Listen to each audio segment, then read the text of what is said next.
నమస్తే, welcome to Suman TV. అబ్బా! మోకాలు నొప్పులు భరించలేకపోతున్నామని మలి వయసులో ఉండేవాళ్ళు ఒకప్పుడు అంటుండేవారు. అంటే ఒక 60 సంవత్సరాల వయసులో ఉండేవాళ్ళు ఈ కంప్లెయింట్ చేస్తుండేవారు. నౌ-ఏ-డేస్ యుక్త వయస్కులు అంటే 40 సంవత్సరాల వయసు నుంచే మోకాలు నొప్పులని కంప్లెయింట్ చేస్తున్నారు. బికాస్ ల్యాక్ ఆఫ్ ఎక్సర్సైజ్ కావచ్చు, ఒబేసిటీ వల్ల కావచ్చు, మారుతున్నటువంటి జీవన శైలి కూడా కావచ్చు.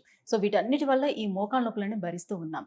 అయితే ఈ మోకాలు నొప్పులకి సర్జరీ ఒక్కటే శరణ్యమా అనంటే కాదు. సర్జరీ అవసరమే లేకుండా మోకాలు నొప్పుల్ని తగ్గించగలమని అంటున్నారు డాక్టర్ సుధీర్ దహరా గారు from Epione pain management, Jubilee Hills. అది ఎలానో సార్ని అడిగి తెలుసుకుందాం. Hello sir. హలో అండి. సార్, సో ప్రతి ఒక్కరికి సర్జరీ అంటే ఫస్ట్ ఆఫ్ ఆల్ భయమే ఉంటుంది. అది ఏ సర్జరీ అయినా కానివ్వండి. ఎందుకంటే సర్జరీ అయిన తర్వాత దాని నుంచి రికవర్ అవ్వటానికి ఎంత టైం పడుతుంది, మళ్ళీ యాజ్ యూజువల్గా మన లైఫ్ లీడ్ చేయగలుగుతామా లేదా, ఇలా లక్ష సవాళ్ళ డౌట్లు ఉండి సర్జరీని అవాయిడ్ చేయడానికి చాలామంది చూస్తూ ఉంటారు. So coming to my point, so మోకాళ్ళ నొప్పులు వచ్చేసరికల్లా చాలామందికి ఇప్పట్లోనే సర్వసాధారణం అయిపోయింది. మరి ఇంతమంది అసలు సర్జరీకి వెళ్ళాల్సిన అవసరం అనేది ఉంటుందా? సో సర్జరీ అయితే లేకుండానే మేము ట్రీట్ చేస్తామని మీరు అంటున్నారు. ఎలా? ఇప్పుడు మనం మోకాలు నొప్పి ఏదైతే మీరు అన్నారు కదా 60 years ఇప్పుడు చాలా యంగేజ్లో వస్తుంది అన్నదానికి సర్జరీకి వెళ్ళేది 105 మందే. 95 మందికి వేరే వేరే ట్రీట్మెంట్ చాలా ఉన్నాయి. ఎందుకంటే ఆపరేషన్ అన్నది ప్రతి ఒక్కరు భయపడతారు. ఆపరేషన్ చేసే డాక్టర్లు కూడా అందరికీ చేయరు. ఎవరైతే ఆపరేషన్కి సూట్ అవుతారో, ఎవరైతే ఆపరేషన్కి కరెక్ట్గా అంటే అది చేసిన తర్వాత కరెక్ట్ రిజల్ట్ వస్తుందో వాళ్ళకే ఆపరేషన్ చేయాలి. ఆపరేషన్ అన్నది చాలా పెద్ద విషయం. కానీ జనాల అపోహ ఏంటంటే ఫైనల్గా ఆపరేషన్ అయినా, లేదంటే ఆపరేషన్ తప్ప వేరే మార్గం లేదా అన్నదే అందరి డౌటు. కాదు, ఆపరేషన్ కాకుండా ఎన్నో ట్రీట్మెంట్స్ ఉన్నాయి. కానీ గవర్నమెంట్ ఆఫ్ ఇండియా అప్రూవ్ చేసిన కొన్ని ట్రీట్మెంట్స్ ఉంటాయి. అవి ట్రీట్మెంట్స్ ఏంటి అంటే, ఇప్పటి వరకు కూడా గవర్నమెంట్ అప్రూవ్ చేసిన రెండు ట్రీట్మెంట్లు మోకాళ్ళ అరుగుదలకి, మోకాళ్ళ ఆస్టియోఆర్థరైటిస్ అంటాం కదా, గుజ్జు జరిగిపోయిందని మోకాలు నొప్పి వస్తుంటుంది వాళ్ళకి. ఒకటి నీ రీప్లేస్మెంట్ సర్జరీ, రెండోది regenerative therapy or PRP therapy are plasma therapy.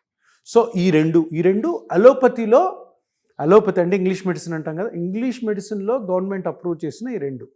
ఇప్పుడు అలోపతి కాకుండా హోమియోపతి ఉంది, తర్వాత ఆయుర్వేదిక్ ఉంది, సిద్ధా ఉంది. దాంట్లో డిఫరెంట్ ట్రీట్మెంట్స్ ఉంటాయి. వాళ్ళు ఆ ట్రీట్మెంట్స్ ఇస్తుంటారు. అని చాలా ట్రీట్మెంట్స్ ఉన్నాయి. ఇదంతా ఏంటంటే ఒక బిలీఫ్తో పోతుంటారు. ఇప్పుడు 100 మెంబర్స్లో ఒక 50-60 మెంబర్స్కి హోమియో ఇష్టపడతారు, కొంతమంది 20-30% ఆయుర్వేదిక్ ఇష్టపడతారు, కొంతమంది సర్జరీ ఇష్టపడతారు. కానీ న్యూ ఇన్నోవేషన్ ఏంటంటే, అలోపతిలోనే ఇంతకుముందు ఏకైక మార్గము ఓన్లీ సర్జరీతోనే రిలీవ్ చేసే ఈ మోకాల ఆస్టియోఆర్థరైటిస్ కొత్తది ఒకటి వచ్చింది. కొత్తది కాదు, ఇది చాలా కాలం నుంచి ఉంది. చాలా కాలం వెలుగులోకి తీసుకొచ్చాం దాన్ని. ఎందుకు తీసుకొచ్చామంటే, ఆల్రెడీ ఉన్నదాన్ని మనకి సర్జరీలో వచ్చే కాంప్లికేషన్స్, సైడ్ ఎఫెక్ట్స్ అవాయిడ్ చేయడానికి యూజ్ చేయొచ్చు అని గవర్నమెంటే అలో చేసింది, గవర్నమెంటే పర్మిషన్స్ ఇచ్చింది. సో దీన్నే పిఆర్పి థెరపీ, ప్లాస్మా థెరపీ అంటారు. సర్జరీ మీరు అన్నట్టు, మీరు అడిగిన క్వశ్చన్కి సమాధానం అంటే, సర్జరీ ఒక్కటే కాదు మార్గం, చాలా మార్గాలు ఉన్నాయి. ఫస్ట్ ఆఫ్ ఆల్ అన్నిటికంటే ముఖ్యమైన మార్గము ప్రివెన్షన్. అసలు రాకుండా చూసుకోవడం, జబ్బు కాదు. అసలు ఇప్పటి నుంచే 30-35 ఏజ్లోనే మీరు కరెక్ట్గా మోకాలకి ఏవైతే జాగ్రత్తలు తీసుకుంటే ఎప్పటికీ మోకాలు నొప్పి రాదో అవి కానీ పాటించారంటే అసలు మోకాలు నొప్పి ఉండదు, స్పైన్ పెయిన్ ఉండదు, షోల్డర్ పెయిన్ ఉండదు, ఇతరత్ర వేరే జాయింట్ పెయిన్ కూడా ఉండదు. అది ప్రివెన్షన్ ముందు. దాని తర్వాత ఒకవేళ మనం చేసే పనుల వల్ల, మన యాక్టివిటీస్ వల్ల ఒకవేళ మోకాలు అరిగిపోతే సర్జరీ ఒక్కటే మార్గం కాదు. అలోపతిలోనూ ఇంకొక మార్గం ఉంది, అదే ప్లాస్మా థెరపీ ఆర్పిఆర్పి. ఇతరత్ర వేరే డిసిప్లిన్స్లో కూడా చాలా ట్రీట్మెంట్స్ ఉన్నాయి. సో ఇది ఎంతవరకు ఎఫెక్టివ్గా పనిచేస్తుంది సార్? ప్లాస్మా థెరపీ అంటే అసలు ఏం చేస్తారు? ఇప్పుడు plasma therapy or PRP therapy, దీని టైటిల్, దీని పేరు ఏంటంటే, in broad sense this is called regenerative therapy. Regenerative therapy అంటే డీజనరేట్ అయిన టిష్యూని రీజనరేట్ చేయడం. డీజనరేషన్ అంటే ఏంటి? అరిగిపోవడం. స్పైన్లో నాకు డీజనరేషన్ ఉంది, మోకాల్లో నాకు డీజనరేషన్ ఉంది, షోల్డర్లో నాకు డీజనరేషన్. అంటే షోల్డర్ కానీ, మోకాల్లో కానీ, స్పైన్లో కానీ కొన్ని బాడీ పార్ట్స్ ఉంటాయి కదా, అవి అరుగుతాయి. అవి అరిగినప్పుడు ఏమవుతుందంటే దాని నుంచి నొప్పి వస్తుంది. ఎందుకు అరుగుతాయి? వయసు వల్ల అరుగుతాయి, మనం చేసే పనుల వల్ల అరుగుతాయి, మన బాడీని ఎక్కువగా యూజ్ చేసినా, అతిగా వాడినా కూడా అరుగుతాయి. సో దీనంతటిని డీజనరేటివ్ ప్రాసెస్ అంటారు. Degenerative process. ఆ డీజనరేటివ్ ప్రాసెస్కి సర్జరీకి వెళ్లకుండా ఇతరత్ర డీజనరేటివ్ ప్రాసెస్కి అనవసరమైన ట్యాబ్లెట్లు వాడి దానివల్ల కిడ్నీను, లివర్ ప్రాబ్లమ్స్ రాకుండా, అదే డీజనరేట్ అయిన బాడీలో టిష్యూస్ని రీజనరేట్ చేయడం, అంటే మళ్ళీ దాన్ని పునరుత్పత్తి అంటాం. రీజనరేషన్ పునరుత్పత్తి చెందించడం. కణాలను పునరుత్పత్తి చేస్తారు. ఏ కణాలు ఏ బాడీ పార్ట్ అయితే దెబ్బతినిందో దాన్ని మళ్ళీ మనము రీజనరేట్. ఇప్పుడు మోకాలు ఉంది, మనం మోకాలు గురించి మాట్లాడుకున్నాం. ఇది మోకాలు అంటే నీ జాయింట్ అంటాం. ఇది నీ జాయింట్లో ఈ రెండు పెద్ద బోన్స్, ఈ మధ్యలో బ్లూగా ఉంది చూసారా, ఇది కార్టిలేజ్ అంటాం, లేదంటే గుజ్జు అంటాం. 99% 45-50 ఏళ్ళు దాటిన వాళ్ళలో మోకాలు నొప్పి వచ్చిందంటే ఈ రెండు బోన్స్ మధ్యలో ఈ బ్లూగా ఉన్నది అరిగి ఉంటుంది. ఇది అరిగినప్పుడు ఏమవుతుంది, ఈ రెండు బోన్స్ రబ్ అవుతాయి, దగ్గరికి వచ్చి రాసుకున్నాం, కటకట సౌండ్ కూడా వస్తుంటుంది, నొప్పి వస్తుంది, కొంతమందికి ఫ్లూయిడ్ కూడా కలెక్ట్ అవుతుంది. సో దీన్ని డీజనరేట్ ఏమైంది, ఈ కార్టిలేజ్ అయింది, అంటే గుజ్జు అరిగింది. బాడీలో బోన్స్ కాదు అరిగింది. అందరు చాలా అపోహపడుతుంటారు, నా బోన్ అరిగిపోయింది సార్. బోన్ ఎప్పుడు అరగదు. Bone hardest part of the body, bone అరగదు. ఈ రెండు బోన్స్ మధ్యలో ఉన్న ఈ గుజ్జు, ఇది కారణం, మూల కారణం, కల్ప్రిట్ ఇది. ఇది పోవడం వల్ల, ఈ రెండు బోన్స్ రాసుకోవడం వల్ల మీకు నొప్పి వస్తుంది. సో డీజనరేట్ అయిన కార్టిలేజ్ని రీజనరేట్ చేయాలి, యాజ్ సింపుల్ యాజ్ దట్. అంటే చిన్న పాముని చిన్న కర్రతో చంపడం అంటారు చూడు. సో దీనికోసం పెద్ద సర్జరీస్ అవసరం లే, పెద్ద పెద్ద ట్రీట్మెంట్లు అవసరం లే, పెద్ద పెద్ద ట్యాబ్లెట్లు కూడా తినాల్సిన అవసరం లేదు. సో ఇది ఏదైతే ఈ విధంగా అరిగిందో, ఇది చూడండి, ఇది అరిగింది, ఇది అరగడం ఇట్లా అరుగుతుంది. ఎర్రగా అయింది చూసారా, ఇదేమో బాగుంది, ఇక్కడ రెడ్గా అయింది చూసారా. సో ఇంత బాగున్నది ఇంత మాత్రమే అరిగింది, మొత్తం చెడిపోలే. గుజ్జు కూడాను, మోకాల్లో అన్ని స్ట్రక్చర్స్ బాగున్నాయి, గుజ్జు కూడా ఓన్లీ ఈ పార్ట్లో అరిగింది. ఈ పార్ట్లో అరిగిన దాన్ని మళ్ళీ ఇలా చేయడం, ఇది డీజనరేషన్, ఇది రీజనరేషన్. సో దీన్ని రీజనరేటివ్ థెరపీ అంటారు, ప్లాస్మా థెరపీ. మీరు అడిగిన క్వశ్చన్ ఏంటి, ఇది పని చేస్తుందా లేదా అన్నది.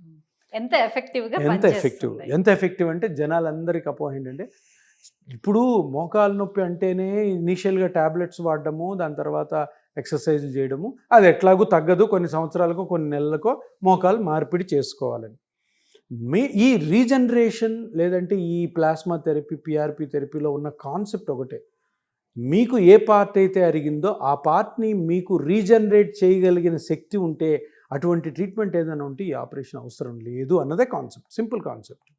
ఆపరేషన్స్ ఎందుకు, ఆపరేషన్స్ వద్దంటే, ఆపరేషన్ అన్నాక, పెద్ద ఆపరేషన్ అన్నాక మంచి జరుగుతుంది, చెడు జరుగుతుంది. ఆ చెడు అన్న భాగం ఉండకూడదు. ఎందుకు చెడు అన్నది ఉండకూడదు అంటే, ఇది జబ్బే కాదు, జబ్బు కాని దానికి పెద్ద పెద్ద ట్రీట్మెంట్స్ తీసుకొని మళ్ళీ దానివల్ల వచ్చే కాంప్లికేషన్స్ ఎందుకు మనం ఎదుర్కోవాలి, దాంట్లో ఎందుకు మనం పడాలన్నదే ఈ రీసెర్చర్స్, సైంటిస్టుల కృషి. ఆ ప్రయత్నం వల్ల వచ్చిందే ఈ రీజనరేటివ్. సో ఇప్పుడు ఆ అరిగిపోయిన గుజ్జుని మనం మళ్ళీ రీజనరేట్ చేసాం. ఓకే, సరే, రీజనరేట్ అంటే ఏంటి, ఆ కార్టిలేజ్ ఏదైతే అరిగిపోయిందో కార్టిలేజ్ని హీల్ చేసాం, కార్టిలేజ్ పెరిగింది, దాన్ని మెయింటైన్ చేసుకోవాలి. సో మీరు అడిగిన క్వశ్చన్కి ఆన్సర్ ఏంటంటే, ఎంత బాగా రీజనరేట్ చేస్తే అంత బాగా మీరు నొప్పి నుంచి బయటపడతారు, ఎంత బాగా దాన్ని మెయింటైన్ చేసుకుంటే అంతకాలం అది మీతో పాటు ఉంటుంది, లైఫ్ లాంగ్ కూడా ఉండొచ్చు.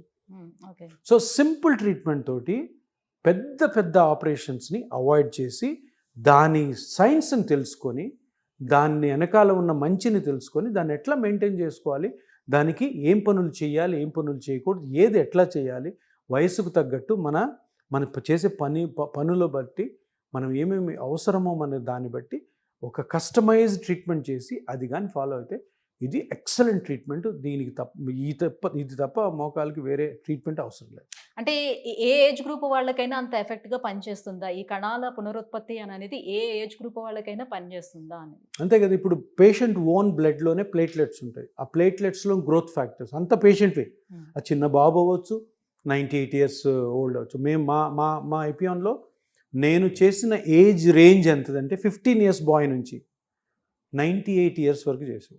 15 years బాయ్, 15 to 20 years వీళ్ళు బ్యాడ్మింటన్ ఆడుతుంటారు, కొంతమందికి క్రికెట్ ఆడుతుంటే నీ జాయింట్ ఇంజరీస్, ఫుట్బాల్ ఆడుతుంటే నీ జాయింట్ ఇంజరీస్, టెన్నిస్ ఆడుతుంటే నీ జాయింట్, వాళ్ళు అప్ టు 98, 100 వాళ్ళకి ఎప్పుడు చేయలేదు. కానీ నేను 95 yearsకి చేసిన చాలామంది పేషెంట్స్ ఇప్పుడు 100 కొట్టున్నారు, అంటే 5 years బ్యాక్ చేశాను. సో ఇంత రేంజ్ ఉంది, ఏ ఏజ్లోనే చేయొచ్చు, ఏ ఏజ్లో ఏ కండిషన్ అయినా కూడాను. మనం ఒకటే కనుక్కోవాల్సింది అంటే ఏ పార్ట్ అరిగింది, ఎంత అరిగింది, దాని మెజర్మెంట్స్ ఏంటి, పేషెంట్ యొక్క ఏజ్ ఎంత, పేషెంట్ జాబ్ ఏంటి, పేషెంట్ జాబ్ ప్రకారం ఏజ్ ప్రకారం ఎంత అరిగిందో మెజర్మెంట్ తీసుకొని ఒక ప్రోటోకాల్ తయారు చేస్తాం. ఆ ప్రోటోకాల్ ప్రకారం చేస్తే 90% సక్సెస్ రేటు ఈ రీజనరేటివ్ థెరపీ. ఓకే, ఈ పిఆర్పి ఇంజెక్షన్ ఇచ్చిన తర్వాత కూడా మళ్ళీ ఏమైనా మెడికేషన్ ఉంటుందా సార్ వాళ్ళకి? ఒక 3-4 మంత్స్ విటమిన్ లాంటి టాబ్లెట్స్ పెడతాం. పెయిన్ కిల్లర్స్ ఉండకూడదు కూడా. పెయిన్ కిల్లర్స్ వాడితే ఇది పనిచేయదు మళ్ళీ. ప్లాస్మా థెరపీ ఎటువంటి కెమికల్ లాంటి టాబ్లెట్స్ ఉండవు, ఓన్లీ విటమిన్ లాంటి స్ట్రెంగ్త్ అని ఇచ్చే టాబ్లెట్స్ ఉంటాయి, ఎక్సర్సైజెస్ ఉంటాయి, డూస్ అండ్ డోంట్స్ ఉంటాయి, జాగ్రత్తలు ఉంటాయి, అంతే. Thank you so much sir. So PRP treatment తోటి ఏ రకంగా మన మోకాళ్ళ నొప్పులు తగ్గించుకోవచ్చు అనే విషయాన్ని తెలియజేసినందుకు thank you so much. So viewers చూస్తున్నారు కదా, సో సర్జరీ అనేది అసలు అవసరం లేకుండా సర్జరీని అవాయిడ్ చేయాలని అనుకునే వాళ్ళు పిఆర్పి ట్రీట్మెంట్ అనేది బెస్ట్ ఆప్షన్గా మనకి ఇప్పుడు అందుబాటులో ఉంది. సో ఈపీ ఆన్ పెయిన్ మేనేజ్మెంట్ని కన్సల్ట్ అవ్వాలి అని అనుకుంటే కింద స్క్రోల్ అవుతున్నటువంటి నెంబర్కి కాల్ చేసి వెంటనే అపాయింట్మెంట్ తీసుకోవచ్చు. Thank you.